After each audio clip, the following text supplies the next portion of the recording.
राम राम सा खम्मा गणी स्वागत है आप सभी का might success centre YouTube channel पर। तो स्टूडेंट, आज हम सर्वोदय विचार परीक्षा 2022 के 40 प्रश्न हैं वो लेकर आ चुके हैं। ये 40 प्रश्न हैं, आपको 20 नवंबर में जो एग्ज़ाम होगा आपको उसमें से 3 या 4 क्वेश्चन है वो इसमें देखने को मिलेंगे। जी हाँ स्टूडेंट, 3 से 4 क्वेश्चन है इन 40 प्रश्नों में से देखने को मिलेंगे। तो आप कृपया करके वीडियो पूरा ज़रूर देखिएगा, ये क्वेश्चन मोस्ट इंपॉर्टेंट है। जी हाँ स्टूडेंट, मोस्ट इंपॉर्टेंट क्वेश्चन है। यदि आपको टॉप 3 में आना हो तो ये क्वेश्चन आप ज़रूर याद कीजिएगा, ठीक है। तो आइए अब आज की इस सेशन को शुरू करते हैं। उससे पहले यदि आप हमारे इस यूट्यूब चैनल पर नए हो, बिल्कुल नहीं हो, तो चैनल को सब्सक्राइब जरूर करना। आगे भी आपको सर्वोदय विचार परीक्षा से संबंधित जो भी मोस्ट इंपोर्टेंट क्वेश्चन है, अपडेट हैं, न्यूज़ हैं, कोई भी एग्जाम से संबंधित है, वो भी आपको मिलती रहेगी और क्वेश्चन भी आपको साथ साथ में मिलते रहेंगे। उससे पहले मैं आपको बता दूं, एक आपके लिए खुशखबरी भी है। जी हाँ स्टूडेंट, खुशखबरी है वो क्या है कि किसी एक स्टूडेंट को आज की इस वीडियो में एक स्टूडेंट चुना जाएगा और उसको क्या मिलेगी, PDF फ्री में मिलेगी। क्या है उसके लिए रूल, क्या है, सब कुछ मैं आपको आगे बताऊंगा। तो अब हम क्वेश्चन की तरफ चलते हैं। संघर्ष अभी जारी हैं, सपने होंगे सच। हम संघर्ष लगातार कर रहे हैं और आपके सपने हैं वो जो टॉप 3 में आने का, वो हमेशा सच हो गए, ठीक है। तो जब गांधी जी साउथहैम्पटन बंदरगाह पहुंचे तो उस दिन कौन सा वार था, ठीक है। कौन से बंदरगाह पहुंचे? साउथहैम्पटन बंदरगाह, ठीक है। तो उस दिन जो वार था वो कौन सा था? शनिवार। और उसके बाद इसी से रिलेटेड एक और क्वेश्चन है आपके सामने। गांधी जी ने साउथहैम्पटन बंदरगाह पर कौन से रंग की पोशाक पहनी? तो सफ़ेद रंग की पोशाक है वो पहनी। और उस दिन वार कौन सा था? तो आपको पता होना चाहिए शनिवार, ठीक है। तो ये क्वेश्चन, 2 क्वेश्चन हो चुके। उसके बाद गांधी जी ने कार्लाइल की कौन सी पुस्तक पढ़ी थी? कार्लाइल की कौन सी पुस्तक पढ़ी? तो हीरोज एंड हीरो वर्शिप। और यदि आपको मतलब हीरोज एंड हीरो वर्शिप दिया हो तो आपको ये राइट करके आ जाना। और यदि हिंदी में ये भी दिया जा सकता है आपको, ठीक है, विभूतियाँ और विभूति पूजा, ठीक है। तो ये भी दिया जा सकता है और ये भी दिया जा सकता है, तो दोनों आपको याद रखने। और लेखक हैं वो कौन है? कार्लाइल, ठीक है। तो ये क्वेश्चन भी आपको इसमें से है ना, जो 3 क्वेश्चन है वो बनते हैं, ठीक है। और इसमें आपका हीरोज एंड हीरो वर्शिप, विभूतियाँ और विभूति पूजा हो गया। उसके बाद गांधी जी ने प्रथम बार विलेज में भरपेट भोजन है वो कहाँ किया? तो आपको पता है विलेज में जब महात्मा गांधी जी के रोजाना है वो भूखे रहते थे, मतलब उनको खाना है वो वहाँ का अच्छा नहीं लगता था, ठीक है। लेकिन वहाँ पर क्या हुआ, पहली बार विलेज में भरपेट भोजन है वो कहाँ किया? मतलब एक रेस्टोरेंट है, कहाँ पर? फेरिंगटन में, ठीक है। कहाँ पे है? फेरिंगटन में, जो वेजिटेरियन रेस्टोरेंट में। कौन सा रेस्टोरेंट है? वेजिटेरियन रेस्टोरेंट में। उसके बाद नेक्स्ट, गांधी जी ने फेरिंगटन में कौन सी पुस्तक खरीदी? जी हाँ स्टूडेंट, कौन सी पुस्तक खरीदी? मतलब वो वहाँ खाना खा के बाद में चले गए, ठीक है। उसके बाद उन्होंने क्या खरीदी? पुस्तक खरीदी कि किसके बारे में?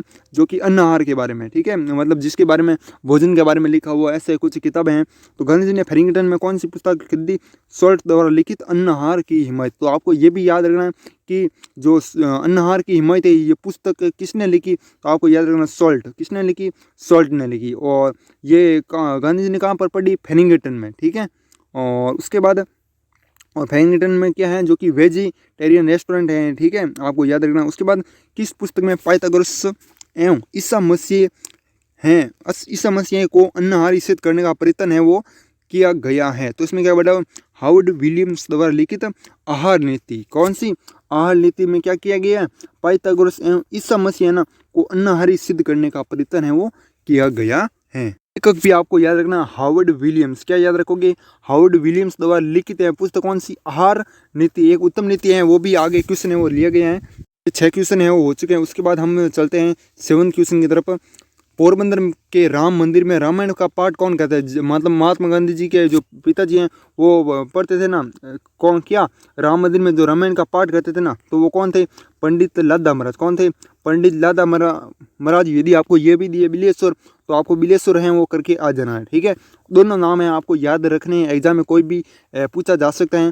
माओजी दवे के बेटे का क्या नाम था? तो माओजी दवे के बेटे का नाम क्या था? केवला राम। क्या था? केवला राम, है ना। और माओजी दवे ने जो ये सलाह दी थी कि वकील बनने की, ठीक है, बैरिस्टर बनने की। बेचर जी कौन थे? तो बेचर जी थे मोड बनिया जैन साधु हैं वो थे, ठीक है, ये मोड बनिया जैन साधु। उसके बाद नेक्स्ट क्वेश्चन, जहाँ धन है वह सच्चे परमेश्वर को कोई नहीं पूछना, ये कथन किसका है? तो ये कथन है ज्ञानियों का। किसका है? ज्ञानियों का है। क्या कथन है? तो आपको ये भी पूछा जा सकता है। तो याद रखना, जहाँ धन है वह सच्चे परमेश्वर को कोई नहीं पूछना, यह कथन है, ठीक है, ज्ञानियों का। उसके बाद है क्वेश्चन नंबर 11, कवि रायचंद अथवा राजचंद है वो कौन थे? तो याद रखना, डॉक्टर मेहता के बड़े भाई के जमात थे। कौन थे? डॉक्टर मेहता के बड़े भाई के जमात थे, है ना। उसके बाद नेक्स्ट क्वेश्चन, गांधी जी ने अपने जीवन में सर्वाधिक किन पुस्तकों का प्रभाव यहाँ स्वीकार किया। तो इसका क्वेश्चन है, ये क्वेश्चन मैं हालांकि आपको कल भी है वो करवा चुका हूँ। कौन कौन सी? लियो टॉल्स्टॉय की पुस्तक बैकुंठ तेरे हृदय में, और एक पुस्तक है अन टू दिस लस्ट जो कि सर्वोदय है, ठीक है, आप कह सकते हो अन टू दिस लस्ट रस्किन। उसके बाद है गांधी जी को उनके बड़े भाई राजकोट से नासिक क्यों ले गए। जो बड़े भाई है ना वो क्या ले गए? राजकोट। राजकोट से कहाँ ले गए? नासिक। क्यों ले गए? गंगा स्नान के लिए। क्यों ले गए? गंगा स्नान के लिए। उससे पहले मैं आपको बताता हूँ पीडीएफ है वो किन को मिलेगी। इसके लिए आपके रूल हैं, एक तो आपको क्या पढ़ना पड़ेगा? कमेंट क्या करोगे? तो आपको मैं एक क्वेश्चन पूछूंगा, उसका है आपको उत्तर है वो देना है, ठीक है। तो आप उत्तर दोगे, उसमें से आपको क्या चुना जाएगा? विनर है वो चुना जाएगा। कोई भी विनर है वो हो सकता है, आप भी हो सकते हो, कोई भी हो सकते हो, ठीक है। और उसके लिए 3 है वो रूल आपको फॉलो करना पड़ेगा। एक तो आपको वीडियो को कंप्लीट देखना पड़ेगा और चैनल को सब्सक्राइब करना पड़ेगा, और उसके बाद लाइक करो तो कर देना। और बाकी कमेंट है वो क्या करना पड़ेगा? क्वेश्चन मैं पूछूंगा उसका है ना आपको क्या करना पड़ेगा? उत्तर है वो देना पड़ेगा, ठीक है। उसके बाद आपको कोई भी है वो विनर हो सकता है। ऑटोमेटिक मतलब वेबसाइट है उसके माध्यम से मैं विनर है वो निकालूंगा, ठीक है। तो ये रूल है, आप ध्यान रखें। विलेज से घर लौटने पर गांधी जी को घर में क्या क्या परिवर्तन है वो देखने को मिलेंगे। जब महात्मा गांधी जी विलेज से ना कहाँ आए? घर पर आए, तो गांधी जी ना घर में बहुत सारे परिवर्तन देखे। तो कौन कौन से परिवर्तन देखे? तो सभी मेहमानों के काम में आने वाली वस्तुएं सभी के लिए क्या ली जाने लगी? काम में ली जाने लगी। ये क्वेश्चन मैं कल भी करा चुका हूँ, ताकि आपका रिवीजन है वो साथ साथ में हो सके। एक एक क्वेश्चन दो क्वेश्चन ले ना तो आपको यो याद हो जाए। गांधी जी ने फेरिंगटन में कौन सी पुस्तक खरीदी? तो कौन सी पुस्तक खरीदी? सॉल्ट द्वारा लिखित अन्न आहार की हिमायत, ठीक है, यह याद रख ले। उसके बाद ये क्वेश्चन है, किस पुस्तक में पाइथागोरस एवं ईसा मसीह को अन्नहारी सिद्ध करने का प्रयत्न किया है? तो हार्वर्ड विलियम्स द्वारा लिखित आहार नीति। उत्तम आहार नीति के पुस्तक के रचयिता कौन है? जैसे कि मैंने पूछा था कि भाई आगे क्वेश्चन आएगा, तो उत्तम आहार, ठीक है, उत्तम आहार की नीति के पुस्तक के रचयिता हैं डॉक्टर मिसेज एना किंग्सफोर्ड। कौन है? डॉक्टर मिसेज एना किंग्सफोर्ड, ठीक है। तो ये इस प्रकार के क्वेश्चन आपको पूछा जा सकता है कि इस पुस्तक के रचयिता कौन है। मतलब ये एक ही पेज में है, सभी पुस्तकें हैं वो दी गई किताब में से मैंने ली थी, ठीक है। तो गांधी जी ने विलेज में चिमनी टोपी कितने में खरीदी? तो 19 शिलिंग है वो देकर खरीदी थी। सफ़ेद पोशाक पहनी थी ना महात्मा गांधी जी, तो उस समय ना चिमनी टोपी भी खरीदी, ठीक है। जब कहाँ गए? भोजन में करने के लिए रेस्टोरेंट में, ठीक है। तो वहाँ पर उसके बाद क्या खरीदे? चिमनी टोपी। कितने शिलिंग देकर? 19 शिलिंग देकर है ना ये चिमनी टोपी खरीदी। गांधी जी ने वायलिन कितने में खरीदा? तो वायलिन खरीदा 13 पाउंड में। कितने में? 13 पाउंड में क्या खरीदा? वायलिन। अदल इंसाफ शीर्षक में वर्णित यहूदी व्यापारी का नाम क्या था? तो यहूदी व्यापारी का नाम क्या बताओगे? सोलोमन। क्या बताओगे? सोलोमन है वो बताओगे, ठीक है। उसके बाद सर्वोदय पुस्तक में गांधी जी ने धन को किसके समान बताया है? सर्वोदय पुस्तक में, जो सर्वोदय पुस्तक है महात्मा गांधी जी ने लिखी, उसके अनुसार है गांधी जी ने धन को किसके समान बताया? नंदी के समान बताया। किसके समान बताया? नंदी के समान। गांधी जी के अनुसार सच्चा शास्त्र क्या है? तो सच्चा शास्त्र क्या बताओगे? न्याय बुद्धि का शास्त्र। जो न्याय है वो बुद्धि का वो शास्त्र बताओगे। क्या बताओगे? सच्चा शास्त्र। याद रखिएगा, है ना। उसके बाद गांधी जी को कौन सी पुस्तक कठिन व नास्तिक को आस्तिक में बदलने वाली लगी? तो बटलर की एनोलॉजी। कौन सी ये पुस्तक है वो क्या लगी? तो आपको ये पूछा सकता है कठिन व नास्तिक को क्या बदलने वाली लगी? आस्तिक में बदलने वाली लगी। कौन सी पुस्तक है? बटलर की एनोलॉजी, ठीक है, याद रख जाइएगा। पल्ली मत बद्रन क्या है? तो पल्ली मत बद्रन है वो क्या है? एक ईसाई संप्रदाय। क्या है? एक ईसाई संप्रदाय है। क्या है? पल्ली मत बद्रन, ठीक है, याद रखिएगा। उसके बाद इसी धर्म में ईश्वर का निष्पाप पुत्र किससे माना जाता है? तो ईसा मसीह को क्या माना जाता है? ईश्वर का निष्पाप पुत्र है वो माना जाता है ईसा मसीह को। ईसाई धर्म को मानने एवं इस धर्म के ग्रंथों की जानकारी गांधी जी को किसने करवाई? तो मिस्टर कोट्स ने, ठीक है। तो ये क्वेश्चन इंपॉर्टेंट है, इसको याद है वो कर लीजिएगा। क्या ईसाई धर्म को मानने एवं इसी धर्म के ग्रंथों की जानकारी गांधी जी को किसने दी करवाई? तो मिस्टर कोट्स ने, ठीक है। स्टूडेंट मैं आपको बता दूं, आप ई बुक क्यों लो मैं बता रहा हूं, ठीक है। क्योंकि इसमें मिलेंगे, एक तो बात है कि मोस्ट इंपॉर्टेंट क्वेश्चन मिलेंगे। यदि आप इन मोस्ट इंपॉर्टेंट क्वेश्चन को याद करोगे, रटोगे, ठीक है, तो आपको क्या मिलेगा? एग्जाम में है वो बहुत ही फायदा मिलेगा। जी हाँ स्टूडेंट, बहुत ही फायदा मिलेगा। और इसमें से ज़्यादा क्वेश्चन है वो आएंगे। सब कुछ मैंने इतने इंपॉर्टेंट क्वेश्चन है वो लिए इस ई बुक में। आपको एग्जाम में बहुत ही हेल्प मिलेगी। 20 नंबर को आपको पता है आपका एग्जाम है वो होगा, ठीक है। तो उस दिन जब आप एग्जाम में बैठोगे और जो ई बुक में जो क्वेश्चन आएंगे ना, ठीक है, ई बुक में से क्वेश्चन आएंगे तो आप बोलोगे कि ई बुक में से वास्तव में से क्वेश्चन है वो आए हैं। ठीक है, तो आप ई बुक है जितना हो सके जल्दी से जल्दी लीजिएगा, बाद में कीमत है वो बढ़ सकती है। अभी है ना 50% वो छूट दे रहा हूँ 1 नवंबर तक। कब तक? 1 नवंबर तक है, आपको ये 50% वो छूट दी जा रही। उसके बाद है इसका दुगुना है वो हो जाएगा प्राइस किसका, PDF का। तो आपको 25 रुपये ही, 25 का 30 हो सकता है। ठीक है, 25 का कितना हो जाएगा, 30 है वो कर दूंगा। ठीक है, उसके बाद ई बुक है ना 21 का 30 कर दूंगा। ठीक है, 21 का 30 कर दूंगा। और यदि आप अभी PDF प्लस ई बुक दोनों साथ में लेते हो तो आपको 21 में तो PDF मिल जाएगी, और रोजाना एक की दिन की नहीं मिलेगी, रोजाना की PDF मिल जाएगी, और 15 में जो कि आपको ई बुक मिल जाएगी। ठीक है, मतलब कुल मिलाकर 36 रुपये हैं वो आपको देने पड़ेंगे कुल मिलाकर, यदि आप दोनों साथ में लेते हो। ठीक है, वरना एक एक लेोगे, कभी वो लेओगे कभी वो लेओगे, तो आपको इस तरह 46 रुपये हैं वो देने पड़ेंगे। बाकी 36 रुपये में अभी आप ले सकते हो 1 नवंबर से पहले। सबसे पहले 10 स्टूडेंट को मिलेंगे 10% और डिस्काउंट। आपका प्रिटोरिया में किस व्यापार का क्षेत्र में दबदबा था, किसका था?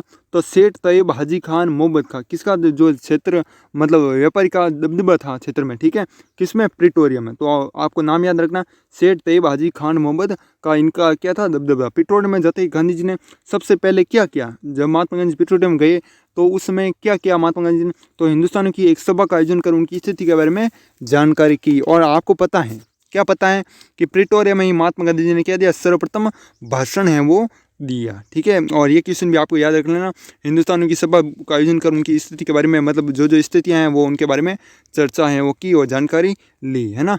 उसके बाद गांधी जी ने प्रिटोरिया में हिंदुस्तानियों के साथ पहली सभा कहाँ रखी? तो पहली सभा है वो कहाँ रखी? सेठ हाजी मोहम्मद हाजी यूसुफ के घर, सेठ हाजी मोहम्मद हाजी यूसुफ के घर। तो ये याद रखना। उसके बाद मिस्टर जैकबस के डी वेट कौन था? तो ये ब्रिटिश एजेंट है वो था। कौन था? मिस्टर जैकबस डी वेजेंट था। ठीक है, तो इस तरह के क्वेश्चन आपको ज़्यादा याद मत करना, और जितना हो सके इंपॉर्टेंट क्वेश्चन ही वो याद करना, है ना। और उसके बाद है ऑरेंज फ्री स्टेट में कानून के माध्यम से हिंदुस्तानियों से सभी अधिकार कब छीन लिए गए? तो ये इस तरह के क्वेश्चन आपको याद रखना। क्या याद रखना? ऑरेंज फ्री स्टेट में कानून के माध्यम से हिंदुस्तानियों से सभी अधिकार, जो अधिकार हैं वो कब छीन लिए गए? तो 1888 में। महात्मा गांधी जी विलेज जा रहे थे ना, कब जा रहे थे? 1888 में। उससे पहले हैं वो महात्मा गांधी जी कहाँ गए? तो आप कमेंट करके बताओ एक बार। ठीक है, तो ये क्वेश्चन था आपका आज का। ठीक है, ये इस क्वेश्चन का आंसर बताओ, उसके बाद आपका विनर है कोई भी चुन जा सकता है, कोई भी। ठीक है, फिक्स नहीं है कोई भी, हमेशा चेंज होते रहेंगे। ट्रांसवाल में सख्त कानून कब बना? तो 1885 में। ठीक है, सिर्फ यही PDF मिलेगी, बाकी कोई भी PDF नहीं मिलेगी। आज के वीडियो से आज के विनर जो होगा उसको ही ये PDF मिलेगी, बाद वाले को पेड होगी। ठीक है, ट्रांसवाल में सख्त कानून कब बना? तो 1885 में इसको क्या बना? सख्त कानून बना। ट्रांसवाल में प्रवेश के लिए हिंदुस्तानियों से कितनी फीस ली गई? तो कितनी फीस ली गई? कहाँ पर? ट्रांसवाल में। ठीक है, और ट्रांसवाल सख्त कानून का बना तो 1885 में, आपको याद है वो रखना। और कितने फीस ली गई? तो 3 पौंड है। ठीक है, 34 क्वेश्चन हो चुके। उसके बाद हम 35 क्वेश्चन, नीचे भी मैसेज आपको दिख रहे हैं, जाकर मैसेज कर लेना। गांधी जी प्राय रात्रि के समय घूमने जाते समय किसके साथ जाते थे? तो मिस्टर कोट्स के साथ। किसके साथ? मिस्टर कोट्स के साथ है वो जाते थे। कब? रात्रि के समय घूमने के लिए, है ना। आप भी जाते हो ना किसी के साथ। और कहना होगा कि वास्तविक वकालत ही मैंने यहाँ से सीखी। गांधी जी ने ये किस जगह के बारे में कहा? तो प्रिटोरिया के बारे में। कहाँ सीखा? तो प्रिटोरिया के बारे में। क्या सीखा? और कहना होगा कि वास्तविक वकालत ही मैंने यहाँ सीखी। क्या सीखी? वास्तविक वकालत, है ना। दादा अब्दुल का मुकदमा भारतीय करेंसी के अनुसार कितने रुपये का था? तो कितने रुपये का था? तो 6 लाख रुपये। ठीक है, कितने रुपये का था? 6 लाख। और पौंड में पूछे तो 40,000 पौंड आप बता दें। इसके बीच से क्या आएगा? कोष्टक है वो आएगा। ठीक है ना। तथ्य 3/4 कानून है, कथन किसका है? तो कथन है फ्रेडरिक पिनकार्ड का। किसका है? फ्रेडरिक पिनकार्ड। उसके बाद है यदि हम तथ्यों पर मजबूती से अधिकार कर लेंगे तो अपने आप हमारा साथ देगा। यह कथन किसका है? तो मिस्टर लेनार्ड का। किसका है? मिस्टर लेनार्ड का। क्या कथन है? यदि हम तथ्यों पर, क्या तथ्यों पर जो कथन है ना, बातें, उस पर मजबूती से अधिकार कर लेंगे तो अपने आप हमारा साथ देगा। यह कथन है। शेख अब्दुल्ला व सेठ देव के बीच चल रहे मुकदमे में कौन जीता? जो शेख अब्दुल्ला और किसके बीच? सेठ देव।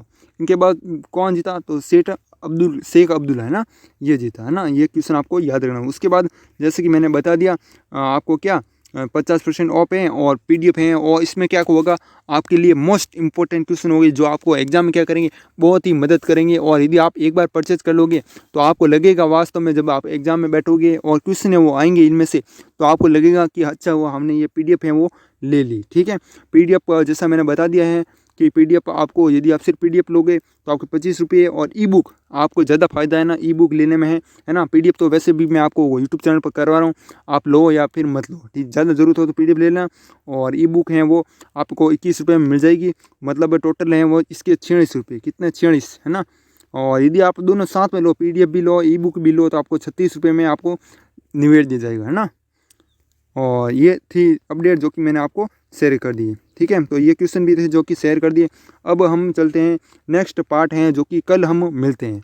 और आपके परिवार को दीपावली की ढेर सारी शुभकामनाएं मेरी तरफ से, ठीक है। तो साथियों इस वीडियो को हम यहीं समाप्त करते हैं, तब तक के लिए जय हिंद, जय भारत, वंदे मातरम।